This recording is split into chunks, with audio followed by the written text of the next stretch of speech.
Hello guys, तो आज हम आपके लिए लेके आए हैं हिंदी व्याकरण में विराम चिन्ह, जिसका भाग 2 है। पहला भाग हमने ऑलरेडी बना के यूट्यूब पे डाल चुके हैं, तो आप चैनल को देखते रहिए, लाइक एंड सब्सक्राइब करते रहिए। तो चलिए इसी के साथ हम आगे की ओर बढ़ते हैं कि आज के भाग में हम कौन कौन से पॉइंट्स पढ़ने वाले हैं, बिंदु पढ़ने वाले हैं। तो पहला हमारा आता है प्रश्नवाचक चिन्ह। प्रश्न का मीन्स क्या होता है कि जो वाक्य में केवल प्रश्न पूछने के लिए प्रयोग किया जाता है उसे हम कौन सा प्रश्न चिन्ह वाचक चिन्ह कहते हैं। यहाँ पे है प्रश्न चिन्ह का प्रयोग प्रश्नवाचक वाक्यों के अंत में किया जाता है, उसे हम कौन सा चिन्ह कहते हैं? प्रश्नवाचक चिन्ह कहते हैं। प्रश्न का मीन्स ये होता है कि जो वाक्य के अंत में प्रयोग किया जा रहा है वो होता है प्रश्नवाचक चिन्ह। जैसे यहाँ पे है वह क्या लिख रहा है, इसमें क्या है? क्वेश्चन, प्रश्न पूछे जा रहे हैं, तो हमने प्रश्नवाचक चिन्ह का प्रयोग अंत में किया।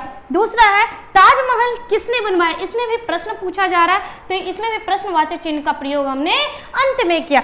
उसी के साथ है विस्मय सूचक। विस्मय सूचक का मीन्स क्या होता है कि जो चीज के बारे में हमें पता नहीं हो कि क्या घटित होने वाला है, आश्चर्य हो, उसमें हम कौन सा चिन्ह का यूज करते हैं? विस्मय सूचक चिन्ह का प्रयोग करते हैं। कहता है इस चिन्ह का प्रयोग वाक्य में हर्ष, विवाद, विस्मय, घृणा, आश्चर्य, करुणा, भय इत्यादि का बोध कराने के लिए किया जाता है। वो कौन सा चिन्ह होता है? विस्मय सूचक चिन्ह होता है।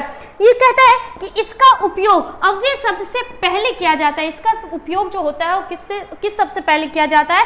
अव्यय शब्द के पहले यूज किया जाता है। जैसे यहाँ पे हमने एग्जाम्पल लिया है, पहला है हाय, आ, छी, अरे, शाबाश। तो इन सभी चीजों को, इन सभी का प्रयोग वाक्य के पहले होगा, वो कौन सा सूचक कहलाएगा? विस्मय सूचक चिन्ह कहलाएगा। जैसे यहाँ पे हाय, वह मारा गया, तो वाक्य के से पहले हमने एक चीज यूज किया जो है हमारा विस्मय सूचक चिन्ह। दूसरा है वाह कितना सुंदर है, तो यहाँ पे भी हमने वाक्य से पहले हमने एक शब्द यूज किया है जिसे हम अव्यय शब्द कहते हैं। तो ये है प्रश्नवाचक चिन्ह और विस्मय सूचक चिन्ह। प्रश्नवाचक चिन्ह का मीन्स होता है कि जो चीज केवल प्रश्न पूछने के लिए वाक्य में किया जाता है वो प्रश्नवाचक चिन्ह, और विस्मय सूचक चिन्ह क्या होता है कि जो हर्ष, विषय, विस्मय, आश्चर्य इन सभी के लिए प्रयोग किया जाता है वो कौन सा विस्मय सूचक चिन्ह होता है। इसी के साथ अगला आता है हमारा निर्देशक चिन्ह। निर्देशक चिन्ह का मतलब क्या कहता है कि उन चीज का प्रयोग जिसमें विषय हो, विवाद हो, संबंधी किसी भी शीर्षक के आगे किया जाता है वो कौन सा चिन्ह होता है? निर्देशक चिन्ह होता है।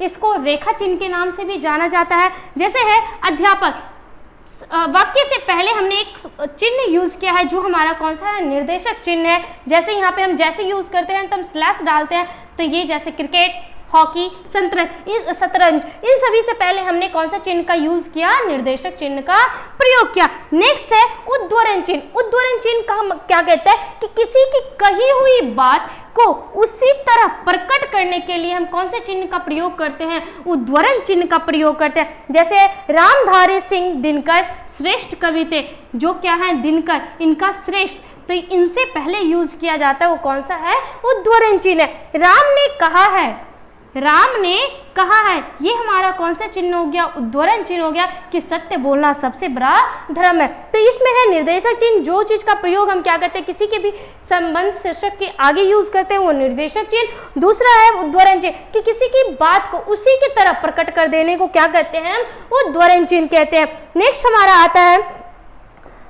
हमारा आता है योजक चिन्ह। योजक चिन्ह का मीन्स क्या कहता है कि योजक का प्रयोग समस्त पदों के मध्य में किया जाता है, कि हर एक वाक्य के बीच में किया जाता है, वो कौन सा है?